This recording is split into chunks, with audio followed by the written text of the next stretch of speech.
그 다음으로 어머님들이 이제 좀 많이 궁금해 하시는 것 중에 하나를 말씀을 드려야 되는데, 그게 바로 분반입니다. 분반. A반, B반. 이제 이게 저희 학원 같은 게 물리하고 화학이 일단 스타트를 걸 때부터 A반, B반으로 나눠지고요. 생명과학 같은 경우에는 겨울방학 때는 분반이 이루어지지 않는데 그 다음부터는 분반이 이루어집니다. 생명과학도. 그럼 일단 A반하고 B반이 있는데 이 부분에 대해서 조금 말씀을 드려야 될 것 같은데, 화학원 분반이니까, 제가 화학이니까 화학을 먼저 말씀을 드리면요. 정말 큰 거는 무엇을 말씀을 드려야 되냐면, 일단 겨울방학 때 스타트를 걸 때는 제가 모든 학생을 컨트롤합니다. 모든 학생을 제가 가르칩니다. 화학원에 대해서만큼은.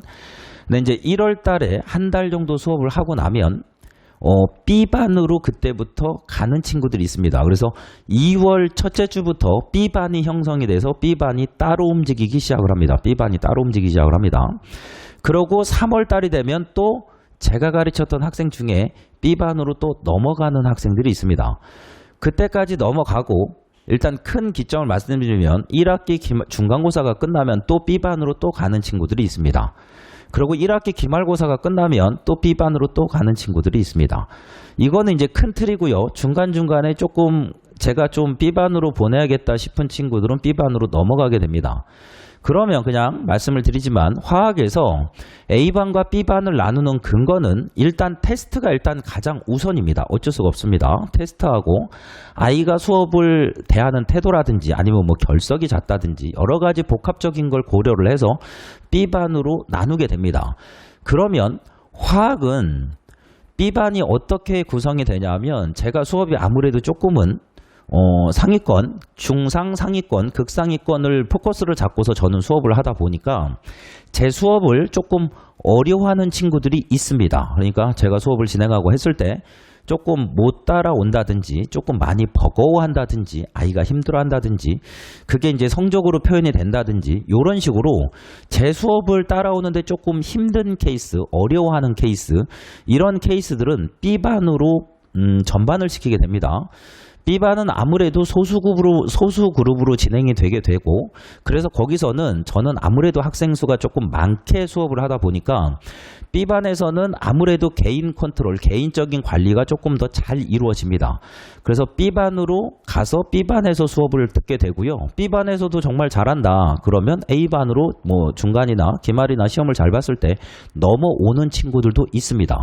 네, 여기서 가장 큰 거는 쉽게 말씀드려서 첫 번째, 일단 B반 수업은 제가 진행을 하지 않습니다. 이 부분을 이제 어머님들이 나중에 가서 원장님 수업을 들으려고 갔는데 왜 우리 애는 B반이라서 원장님 수업을 못 듣냐, 이런 거 갖고 이제 말씀들을 하시는 분들이 있는데, B반을 가게 될 경우에는 제가 상담을 드리고 나서 B반으로 움직이게 됩니다. 근데 제가 개인적으로 이게 제 이름을 걸고 말씀드리지만, 이 학생이 B반에 갔을 때 훨씬 더 이 학생 입장에서 괜찮다. 말씀드렸다시피 거기는 인원이 엄청 많은 것도 아니고 이제 개인적인 컨트롤이, 보살핌이 훨씬 더 세기 때문에, 코칭이 훨씬 더 세기 때문에 학생이 저한테 어떻게 보면 끌려오는 것보다 B반에 가서 꼼꼼하신 선생님, 젊으신 선생님한테 케어를 받으면서 진도를 빼거나 했을 때 그게 효과가 더 좋다 싶은 친구들은 그래서 B반으로 움직이게 됩니다. 그래서 화학 같은 경우에는 A반하고 B반이 있는데, A반은 제가 맡게 되고요, 1년 동안. B반은 다른 화학 선생님이 진행을 하시게 됩니다. 이 부분은 처음이라서 말씀을 드리는 거고요. 그리고 어머님들이 이거는 좀 오해를 하지 마셔야 할 게, 화학 같은 경우에는 일단 제가 수업을 하면서 넘겨야지 이 학생이 나중에 제가 원장으로서 이 학생이 지금 어떻게 하고 있는지 저는 어차피 전체 학생을 다 컨트롤하기 때문에, 학생을 제가 가르친 경험이 있기 때문에 B반에 가서도 이 학생이 어떻게 하는지 B반 담당 선생님하고 제가 계속적인 얘기를 통해서 관리를 하고 케어를 할 수가 있습니다. 제가 한 번도 안 가르쳐 본 학생 같은 경우에는 이쪽으로 갔을 때 이 학생이 어떤 학생인지 뭔지 제가 파악을 못합니다. 그래서 제가 일단 한 달 동안 좀 가르쳐 본 상태에서 분반을 시작을 하고, 중간중간에 이 학생은 조금 이쪽으로 가는 게 효과가 더 크겠다, B반에 가서 수업을 듣는 게 효과가 더 크겠다, 이런 학생들은 B반으로 이렇게 움직이게 됩니다. 그때마다 움직이게 됩니다. 그래서 화학 같은 경우에는 재수업이 일단 기준이고요. 재수업이 기준이고요. 재수업보다는 B반에 가서 조금 더 케어를 받는 게 훨씬 더 학생한테 좋겠다. 이런 친구들을 B반으로 선별하는 구조입니다. 그래서 전체 화학원 전체 수강생 중에서 A반 인원이 보통 처음에는 제가 다 가르치겠죠. 1월 달에는. 근데 이제 2월 달 넘어가면서 조금씩 B반이 늘어나기 시작을 하는데 일단 전체적으로 봤을 때 A반 인원이 한 70% 정도 된다고 보시면 되고요. B반 인원이 한 30% 정도 된다. 이렇게 보시면 됩니다. 근데 이거는 뭐 다른 얘기지만 물리 원 같은 경우에는 A반하고 B반인데 거기는 분반하는 기준 자체가 다릅니다. 물리 같은 경우에는 A반이 20%, B반이 80% 정도를 먹게 되는데 거기는 물리 원 같은 경우에는 A반 선생님이나 B반 선생님이나 똑같습니다. 하지만 물리 원에서는 A반을 반 구성의 기본 원칙이 물리 같은 경우에는 잘하는 애들 극소수를 뽑아내는 구조입니다. 그래서 A반, 그러니까 물리 원에서는 전체 물리 원 수강생 중에서 많이 잘한다. 얘는 조금 물리 쪽에 조금 많이 잘한다. 뭐 상위권 애들 많으니까 그런 애들을 뽑아서 A반을 만들어내는 구조인 거고, 화학원은 재수업이 A반이 기준인 상태에서 그래서 아이가 재수업을 조금 어려워하고 B반에 가서 듣는 게 조금 좋겠다.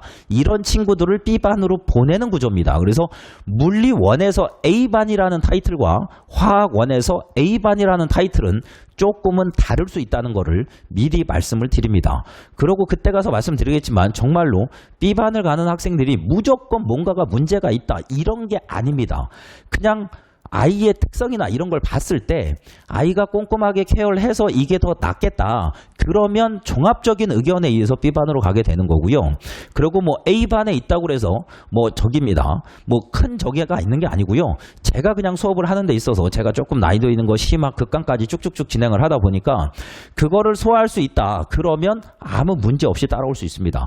그래서 본인이 열심히 하고 열심히 해서 따라올 의지가 있다. 자기가 공부할 의지가 있고 성실하다.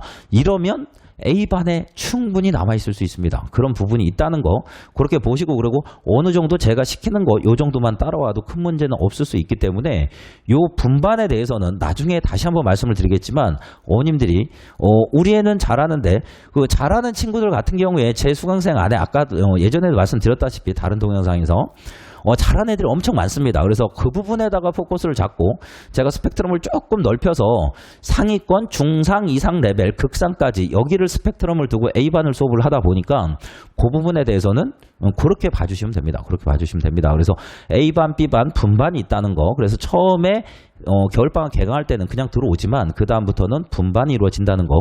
요렇게 이해를 해주시면 됩니다.